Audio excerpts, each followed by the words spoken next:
नमस्कार, स्वागत है आपका फिफाना हिंदी क्लासेस के YouTube चैनल पर। और इस क्लास में अपन पढ़ रहे थे भाषा शिक्षण। और भाषा शिक्षण में भी ये कौन सी क्लास है? हिंदी की शिक्षण विधियों की क्लास चल रही है। यहाँ पर आपको पहले भी बताया जा चुका है कि शिक्षण विधियों से संबंधित अलग अलग सभी विषय रहेंगे, जैसे संस्कृत की विधियां भी करवाई जाएगी, सामाजिक की शिक्षण विधियां भी करवाई जाएगी, साथ साथ हिंदी की शिक्षण विधियां भी इस क्लास में अपन पढ़ने वाले हैं। और अपनों ने सबसे पहले शुरुआत भी हिंदी शिक्षण विधियों से करी है। तो आज की क्लास में अपन जो पढ़ रहे हैं, हम जानते हैं कि हिंदी के अनेक रूप होते हैं और उन्हीं अनेक रूपों में एक रूप होता है गद्य। तो अपनों ने सबसे पहले जो भाषा शिक्षण के अंतर्गत पढ़ी थी या पढ़ना शुरू किया था वो था गद्य शिक्षण। और गद्य शिक्षण में भी अपन क्या पढ़ रहे थे? गद्य शिक्षण की विभिन्न विधियां पढ़ रहे थे। तो आज का अपना टॉपिक रहेगा शिक्षण विधियां, गद्य की शिक्षण विधियां। तो पिछली क्लास में अपनों ने देखा कि गद्य की 5 शिक्षण विधियां होती है मुख्यतः। कौन कौन सी? तो उनमें सबसे पहले तो अपनों ने अर्थ कथन विधि पढ़ी, उसके बाद व्याख्यान विधि जो उच्च स्तर पर प्रयोग में लाई जाती है, उसके बाद अपनों ने प्रश्नोत्तरी विधि कंप्लीट की। उसके बाद अपन बात करते हैं उसके आगे चौथी विधि। अब चौथी विधि कौन सी है? अर्थ बोधन। अर्थ बोधन, पहले वाली याद रखना अर्थ कथन थी, ठीक है, और ये है अर्थ बोधन। अर्थ बोधन विधि अथवा उद्बोधन विधि। उद्बोधन विधि, ये विधि अपन अब पढ़ने जा रहे हैं। पहले आपके सामने एक प्रश्न आपके सामने है कि निम्न में से शब्द का अर्थ स्पष्ट करने वाली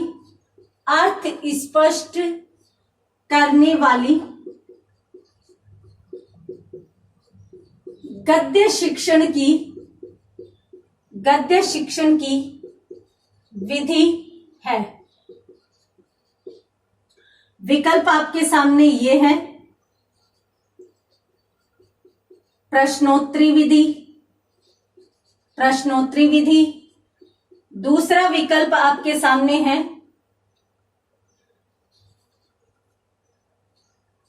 खंडान्वय विधि।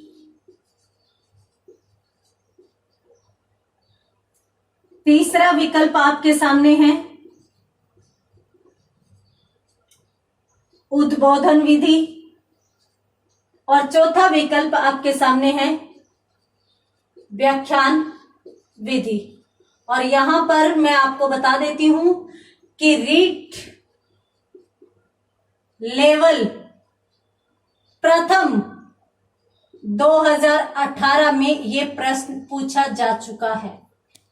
ये प्रश्न था इस प्रकार से: निम्न में से शब्द का अर्थ स्पष्ट करने वाली गद्य शिक्षण की विधि कौन सी है? तो आप ध्यान से इस प्रश्न को दोबारा पढ़िए और उसके बाद उत्तर देने का प्रयास कीजिए कि निम्न में से शब्द का अर्थ स्पष्ट करने वाली गद्य शिक्षण की विधि है। तो देखिए, शब्द का अर्थ स्पष्ट करने वाली विधि है उद्बोधन विधि। और ये कब पूछा गया था? रीट प्रथम लेवल 2018 में यह प्रश्न पूछा गया था, ठीक है।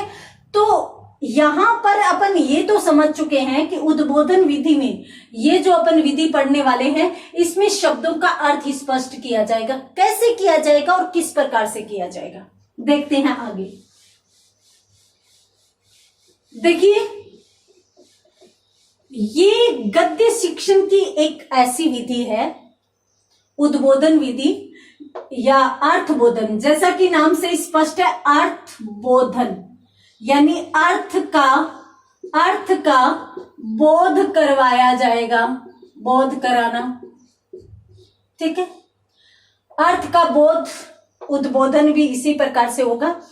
उद्बोधन का मतलब उत्पत्ति से लिया जाता है, इसका मतलब हो जाता है निकलवाना। निकलवाना अर्थात इस विधि के माध्यम से बालक से अर्थ निकलवाया जाता है। अब निकलवाया कैसे जाएगा? विभिन्न माध्यमों से निकलवाया जाता है।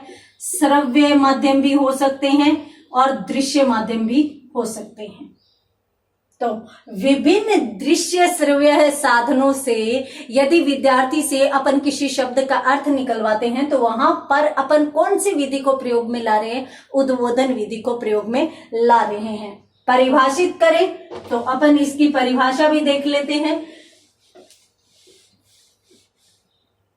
इसकी परिभाषा क्या कह रही है? इस विधि में बालक को सीधे कठिन शब्दों का अर्थ नहीं बताया जाता।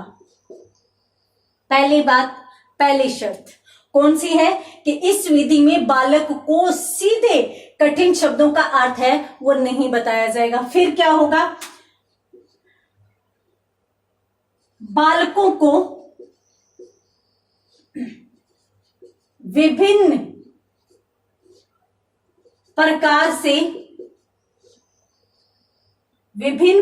से अर्थ स्पष्ट करते हुए स्वयं अर्थ बताने हेतु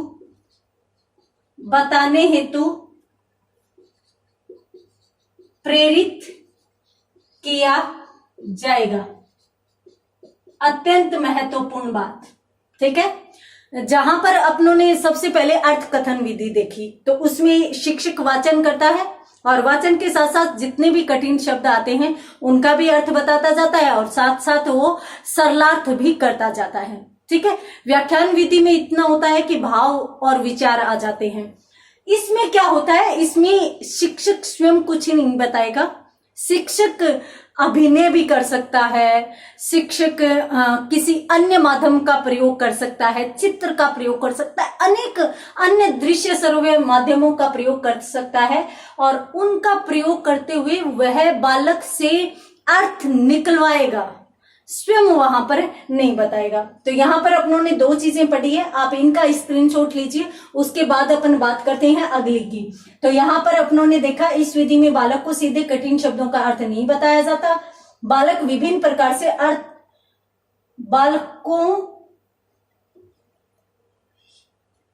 अर्थ स्पष्ट करते हुए बालक को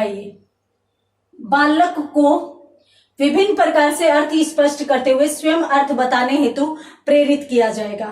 तो यहां पर है वो, आप जल्दी से स्क्रीनशॉट लीजिए, फिर देखते हैं अपन इससे संबंधित और बातें कौन सी हो सकती है।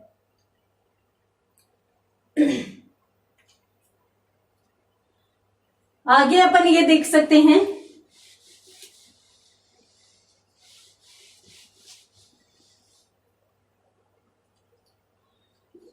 इस विधि में शिक्षक बालकों से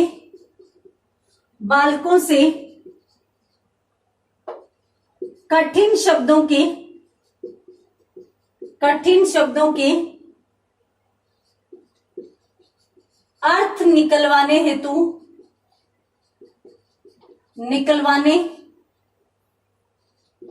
हेतु अनेक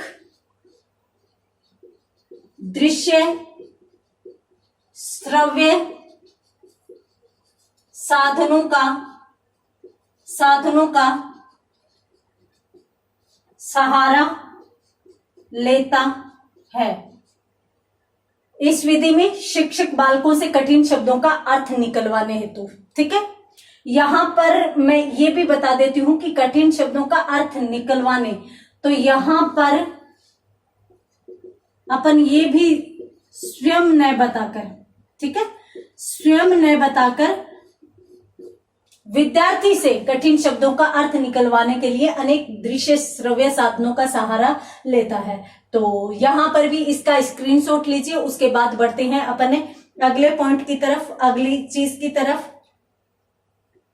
तो यहां पर अपनों ने है वो इसके बारे में देखा कि इस विधि में शिक्षक बालकों से कठिन शब्दों के अर्थ निकलवाने के लिए वो स्वयं नहीं बताएगा, अनेक माध्यमों का सहारा वो ले सकता है।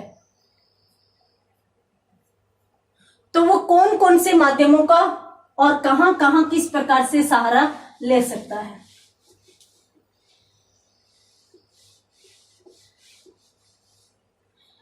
मान लीजिए कि किसी महापुरुष या किसी महान व्यक्तित्व का बालक को पता करवाना है, कि बालक को ज्ञान करवाना है कि भाई इस प्रकार के हमारे यहाँ महान व्यक्तित्व हुए हैं।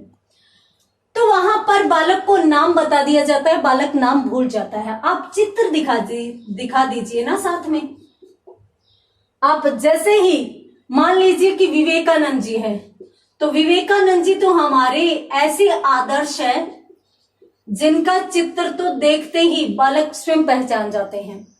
तो यदि आपको जानना हो कि बालक है वो विवेकानंद जी के बारे में बता पाते हैं कि नहीं, तो आप इस प्रकार से करेंगे। आप यूं करेंगे कि भारत का शिकागो धर्म सम्मेलन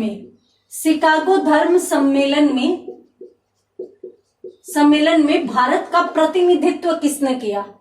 अब ये बच्चों को जाकर पूछ ली कि शिकागो धर्म सम्मेलन जब हुआ था तो उसमें भारत का प्रतिनिधित्व किसने किया, भारत के प्रतिनिधि कौन थे। बालक नहीं बता पा रहे, आप ले जाकर और ये चित्र दिखाइए। आपको यहाँ पर स्वयं अर्थ तो बताना ही नहीं है, चाहे कठिन शब्द हो, चाहे व्याख्या से संबंधित कोई बात हो, आपको स्वयं अर्थ तो बताना ही नहीं है। तो आप क्या करेंगे, वहां पर विवेकानंद जी का चित्र दिखा देंगे कि ये कौन है, ये विवेकानंद जी है। तो इन्होंने ही शिकागो की जो धर्म महासभा थी उसमें भारत का प्रतिनिधित्व किया था। अब यहाँ पर ये चीज जो बालक की है वो जैसे स्थायी होगी वैसे आपका सीधा का सीधा बताया हुआ ज्ञान स्थायी नहीं होगा। और आपने देखा होगा कि छोटी क्लासेस में जब पढ़ाया जाता है तो वहां पर हर एक पाठ में उससे संबंधित पिक्चर लगी होती है, फोटो लगी होती है। वो फोटो क्यों दी जाती है, वो फोटो इसीलिए दी जाती है ताकि बालक है वो उनको देखे और बाद में भी उनको पहचान सके और उनको कभी भी भूले न। तो एक तो ये हो गया कि चित्र प्रदर्शन द्वारा चित्र दिखा कर भी कर सकता है। दूसरा प्रत्यक्ष अभिनय भी हो सकता है, प्रत्यक्ष अभिनय भी हो सकता है। अब प्रत्यक्ष अभिनय क्या हो सकता है, कहाँ हो सकता है। मान लीजिए कि बालक को हास्य रस का ज्ञान करवाना है तो आप स्वयं हंसकर दिखाइए, विभिन्न प्रकार की हंसी के प्रकार बताइए। उसी प्रकार से यदि आप क्रोध जो रस है या रौद्र जो रस है उसके बारे में बालक को बताना चाहते हैं तो स्वयं क्रोध करके और उसका भाव समझा सकते हैं, स्वयं अभिनय कर सकते हैं। जैसे मान लीजिए कि किसी जानवर से बालक को परिचित करवाना है तो उसकी कोई ना कोई विशेषता का आप अभिनय कर सकते हैं, आवाज का अभिनय कर सकते हैं। हाँ, कुत्ते की आवाज का अभिनय आप लोग मत करना। तो यहाँ पर है वो आप अनेक प्रकार की अभिनय द्वारा भी ऐसा कर सकते हैं ताकि बालक आप इस प्रकार का अभिनय कीजिए। जैसे मान लीजिए कि आपको भगवान श्री राम के बारे में बालक को बताना है कुछ भी, और साथ साथ आप ये भी चाहते हैं कि बालक स्वयं पता करे, तो आप इस प्रकार का दृश्य निर्मित कीजिए ना कि आप वन में जा रहे हैं, चित्रकूट में हैं, आप इस प्रकार के शब्दों का प्रयोग कीजिए। सीते, मतलब जैसे ही आप सीते कहेंगे वैसे तो बालक पहचान ही जाएंगे। सीते लक्ष्मण क्या कर रहा है, बस इतना पूछ लीजिए। इतना पूछते ही ये जैसे ही आपने प्रत्यक्ष अभिनय किया वैसे ही बालक आपको बता देंगे कि आप श्री राम हैं, अर्थात आप श्री राम का अभिनय कर रहे हैं। तो इस प्रकार से यदि आप पढ़ाते हैं, शिक्षण करवाते हैं, तो शिक्षण अत्यंत रुचिकर भी बन जाता है। क्यों? क्योंकि बालक उसमें इंटरेस्ट लेंगे। अब कौन बनेगा? और वैसे तो देखें तो ये जो विधि है वो छोटी क्लासेस में, प्राथमिक स्तर पर ज्यादा उपयोगी होती है, परंतु फिर भी इस प्रकार के अभिनय तो अपन उच्च स्तर में भी देखते हैं। उच्च स्तर में ऐसे नहीं, किसी उत्सव या प्रोग्राम में जब मिमिक्री की जाती है तो वो क्या होता है? अभिनय तो होता है। तो इस प्रकार के अभिनय है वो सदैव किए जाते हैं। ठीक है, तो शिकागो धर्म सम्मेलन, उसके प्रत्यक्ष अभिनय द्वारा भी अपन बालक को इस चीज का ज्ञान करवा सकते हैं। साथ साथ अपन प्रतिकृति नहीं समझ में आया? नहीं समझ में आता? आप लोग भाई अंग्रेज हो, इंग्लिश ज्यादा समझ में आती है तो मैं इंग्लिश ही बता देती हूँ आपको। मॉडल को ही हिंदी में, शुद्ध हिंदी में प्रतिकृति कहते हैं। ठीक है, तो हूबहू, यदि प्रति का मतलब होता है हूबहू, तो अपन प्रतिलिपि नहीं कहते फोटोकॉपी को, उसी प्रकार से ये प्रतिकृति होता है। अब मान लीजिए कि आपको ज्वालामुखी भूकंप पढ़ाना है, ज्वालामुखी के बारे में बताना है, आपको महासागरों के बारे में बताना है, आपको जो रोड मैप है, जो मतलब हाईवेज होते हैं, छोटी सड़कें होती है, उनसे संबंधित बच्चे को ज्ञान करवाना है, तो आप उनका कोई भी मॉडल लेकर जाइए। मॉडल ले जाकर और आप उन चीजों का अच्छे से बालक को ज्ञान करवा सकते हो। तो एक जो होता है वो मॉडल भी आपकी सहायता कर सकता है। तो आप चित्र दिखाकर भी कर सकते हो, आप प्रत्यक्ष अभिनय द्वारा भी कर सकते हो, आप किसी प्रतिकृति या मॉडल द्वारा भी किसी भी बालक के ज्ञान को स्थायी बना सकते हो। ठीक है, तो इस प्रकार से यदि आपने इनमें से किसी का भी सहारा लिया, और भी कुछ भी हो सकते हैं, कोई भी दृश्य या श्रव्य साधन हो सकता है जो आपकी इसमें सहायता करे, किसमें? अर्थ स्पष्ट करने में सहायता करे। तो यदि कोई भी ऐसा माध्यम है जो आपका अर्थ स्पष्ट करने में सहायता कर रहा है, किसी भी दृश्य, किसी भी श्रव्य साधन का आपने प्रयोग किया है, तो वो सभी किस में चले जाएंगे? उद्बोधन विधि में चले जाएंगे। ये आपको ध्यान में रखना है। ठीक है, तो यहां पर अपन क्या कह सकते हैं? यहां पर अपन ये कह सकते हैं कि भाई परिभाषाएं देख ली अपनों ने, तो अपन ये कह सकते हैं कि उद्बोधन विधि में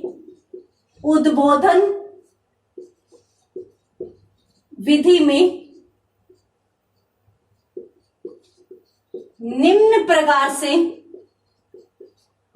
प्रकार से शिक्षक अन्य साधनों का सहारा ले सकता है, साधनों का सहारा ले सकता है। जैसे चित्र, तो किसी मानचित्र को दिखाकर आप जगह के बारे में बता सकते हो, किसी महापुरुष का चित्र आप दिखा सकते हो, किसी व्यक्ति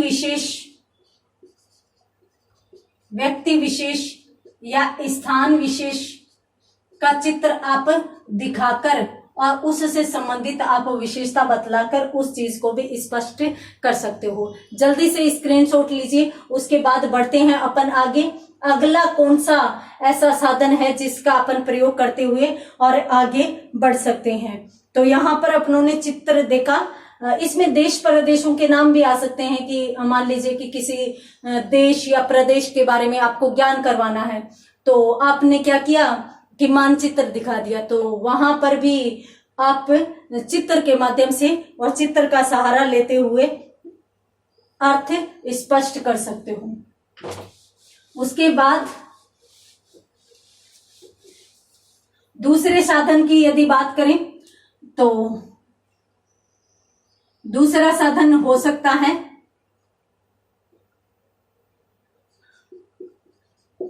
प्रत्यक्ष अभिनय द्वारा। प्रत्यक्ष अभिनय द्वारा भी, जैसे मान लीजिए कि हंसकर, गाकर, क्रोध करके अथवा किसी व्यक्ति विशेष का अभिनय करके उस संबंध में बालक को ज्ञान करा सकते हैं। जल्दी से स्क्रीनशॉट लीजिए। उसके बाद अपन बढ़ते हैं आगे कि अपन बालक को अर्थ स्पष्ट किस माध्यम से कर सकते हैं? प्रत्यक्ष अभिनय द्वारा। और अभिनय अपन क्या करेंगे? या तो किसी व्यक्ति विशेष का अभिनय करेंगे, उससे संबंधित विशेषताओं को अपने अंदर लाकर और बालक के समक्ष प्रकट करेंगे। अपन हंसकर, गाकर, क्रोध करके इन भावों को भी प्रकट कर सकते हैं। तो इस प्रकार से हम बालक की सहायता कर सकते हैं। तो आप जल्दी से स्क्रीनशॉट लीजिए। उसके बाद बढ़ते हैं अपन अगले पॉइंट की तरफ। तो अगला पॉइंट कौन सा हो सकता है?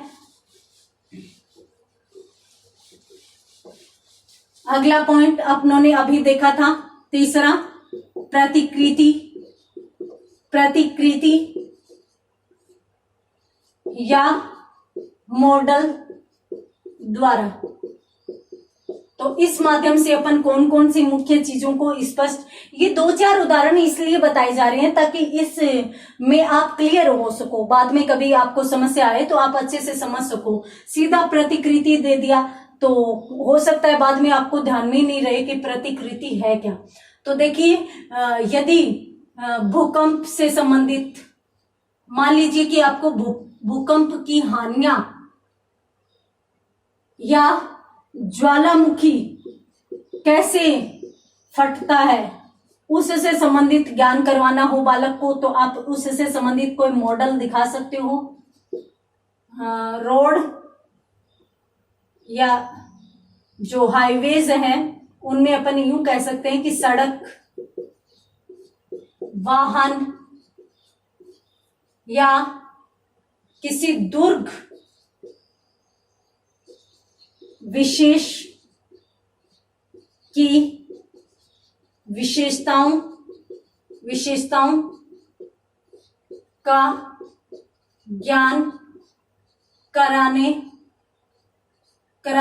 हेतु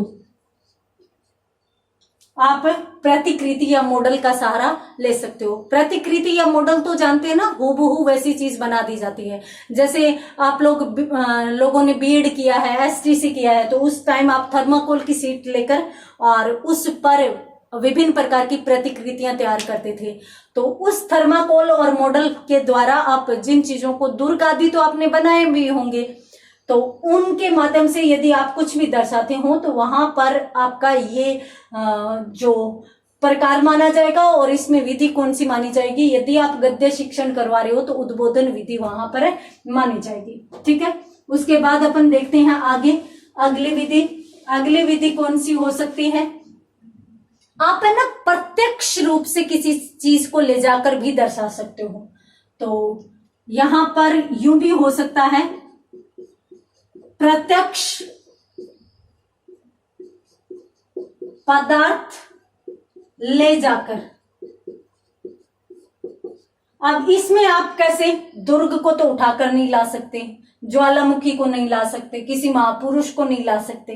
तो आप क्या कर सकते हैं? यदि किसी फल का नाम बालक को करवाना है, किसी फूल के बारे में बालक को ज्ञान करवाना है, या फूल की गंध का ज्ञान करवाना है, तो आप इन चीजों को ला सकते हो। साथ साथ रुपयों पैसों से संबंधित, यदि मुद्रा से संबंधित कोई भी चीज का आपको ज्ञान करवाना है बालक को, तो वो चीज आप ला सकते हो। किसी भी प्रकार का कोई भी फॉर्मेट है, जैसे मान लीजिए कि आप बालकों को पत्र के प्रकार पढ़ा रहे हैं, तो पत्र के प्रकार है तो पत्र लिखने के अनेक प्रकार होते हैं और अनेक प्रकार के पत्र भी होते हैं।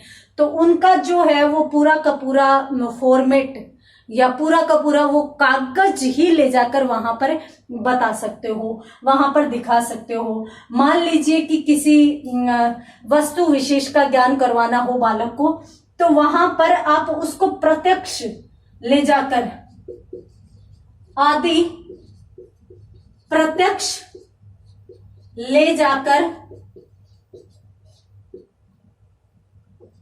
उसकी विशेषताओं का ज्ञान करवाना। तो इस प्रकार से फल फूल मुद्रा आदि से संबंधित कोई भी ऐसी चीज है जिसका आप ज्ञान करवाना चाहते हो बालक को, तो आप वहां पर उन चीजों को प्रत्यक्षतः ले जा सकते हो। इसमें आप किसी पुस्तक के बारे में बता रहे हो, मान लीजिए कि उन्होंने, जैसे प्रेमचंद जी ने बहुत अच्छी पुस्तक लिखी, गोदान उपन्यास लिखा, तो आप गोदान तो ले जा सकते हो आराम से। और किसी छोटे फर्नीचर, मान लीजिए कि स्टूल वगैरह का बालक को ज्ञान करवाना हो, तो आप वो चीज भी साथ में ले जा सकते हो। तो इस प्रकार से इन विभिन्न माध्यमों से यदि बालक को ज्ञान करवा रहे हो, और दूसरी बात, इन माध्यमों से बालक से किसी कठिन शब्द का अर्थ निकलवा रहे हो, तो वहां पर आपकी कौन सी विधि मानी जाएगी? वहां पर आपकी उद्बोधन विधि मानी जाएगी। जल्दी से स्क्रीनशॉट लीजिए, फिर आपके सामने एक बहुत ही अच्छी चीज आने वाली है। तो अच्छी चीज कौन सी आने वाली है? अब आपके सामने है एक प्रश्न और प्रश्न आपके सामने कौन सा है? आपके सामने एक प्रश्न है, निम्न में से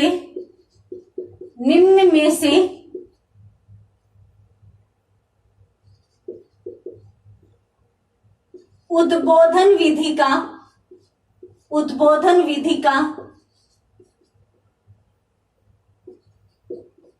उपभेद नहीं है। यहां पर मैं आपको बता देती हूं कि उपभेद का मतलब आप किन किन चीजों का सहारा ले रहे हैं, तो वो सारे के सारे कौन हो जाएंगे? इसके उपभेद हो जाएंगे। तो यहां पर 1 नंबर ऑप्शन तो आपके सामने है दृश्य विधान। 2 नंबर आपके सामने है अभिनय। 3 नंबर आपके सामने है कहानी, और 4 नंबर आपके सामने है, 4 नंबर आपके सामने कौन सा है? अनुवाद। जल्दी से प्रश्न का जवाब दीजिए। निम्न में से उद्बोधन विधि का उपभेद कौन सा नहीं है? तो उद्बोधन विधि का उपभेद नहीं है, उसका चुनाव करना है। तो एक बात तो हमेशा ध्यान में रखिए कि हमेशा नियम बना लीजिए, प्रश्न 2 बार पढ़ने से पहले तो उत्तर करना ही नहीं है। क्यों?